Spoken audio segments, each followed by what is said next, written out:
Hello সবাই, আসুন আজকে আমরা একটা নতুন টপিক নিয়ে একটু আলোচনা করি। টপিকটা হচ্ছে একটা প্রিপোজিশন, সেটা হচ্ছে ইন।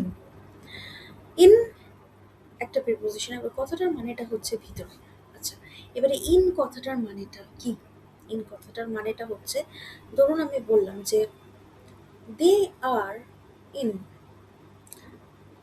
দে আর ইন মানে হচ্ছে যে তারা এসে গেছে, তারা ভিতরে, সেটা নয়। বা দে আর ইন, ধরুন আপনি কোনো একটা ডাক্তারের চেম্বারে গেলেন, দেখবেন ডাক্তারের চেম্বারে এরকম একটা বোর্ড থাকে যেখানে লেখা থাকে doctor is out, doctor is in. Doctor is out মানে ডাক্তার চেম্বারের বাইরে, ডক্টর ইজ ইন মানে চেম্বারের ভিতরে।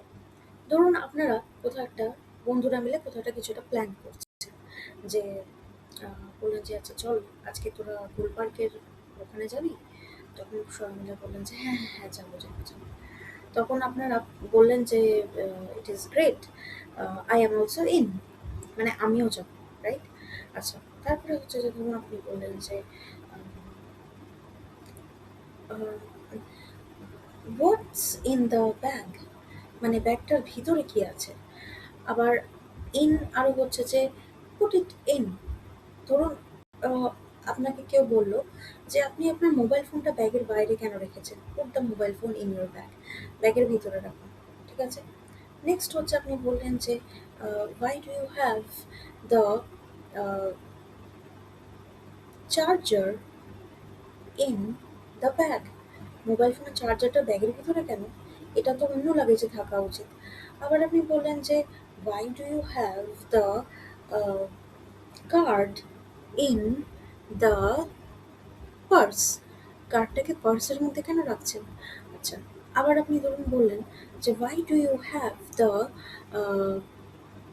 The pencil in the drawer, ড্রয়ারের ভিতরে পেন্সিলটা কেন রাখা আছে। ঠিক আছে, তো এটা হচ্ছে ইনের ইউজুয়াল ইউসেজ। আর কি কি হতে পারে, ধরুন আপনি কিছু একটা রান্না করছেন, আপনি ধরুন লাগছে আপনি ডাল বানাচ্ছেন, ডালের মধ্যে আপনি হিং দিতে পছন্দ করেন ইউজুয়ালি, তো আপনি বললেন যে আই হ্যাভ ইউজড হিং ইন দ্য ডাল, আমি ডালের মধ্যে হিং দিয়েছি, আই হ্যাভ ইউজড হিং ইন দ্য ডাল। তারপরে আপনি ইনের কথাটা আপনি বললেন যে I have used a lot of sugar in the dessert। ঠিক আছে, যে এই খাবারের মধ্যে আমি অনেক চিনি মিশিয়েছি।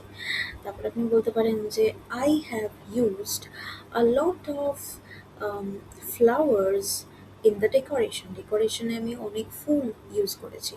তারপরে ধরুন আপনি বললেন যে I have used a lot of nuts for the sweet, না, নাটস ইন দ্য সুইট। ঠিক আছে, আবার ধরুন আমি বললাম যে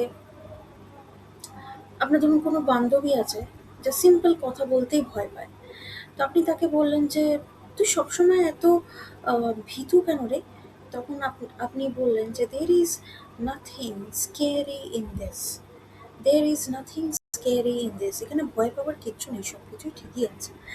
আবার আপনি বলতে পারেন যে ইন বিটুইন, কোনো কিছুর মাঝখানে, ইন বিটুইন। ইন বিটুইন কথাটার মানেটা কি, ধরুন আপনি বললেন যে I was instructed to go to the school afternoon, মানে আমি I was instructed to go to the school during afternoon, আমাকে দুপুরবেলা স্কুলে যেতে বলা হয়েছিল। In between the classes I was taking a break, আমি ক্লাসের মাঝখানে ব্রেক নিচ্ছিলাম। আবার আপনি বলতে পারেন যে in between the lakes there are many plants, লেকের মাঝখানে অনেক প্লান্ট আছে, রাইট? Stay tuned.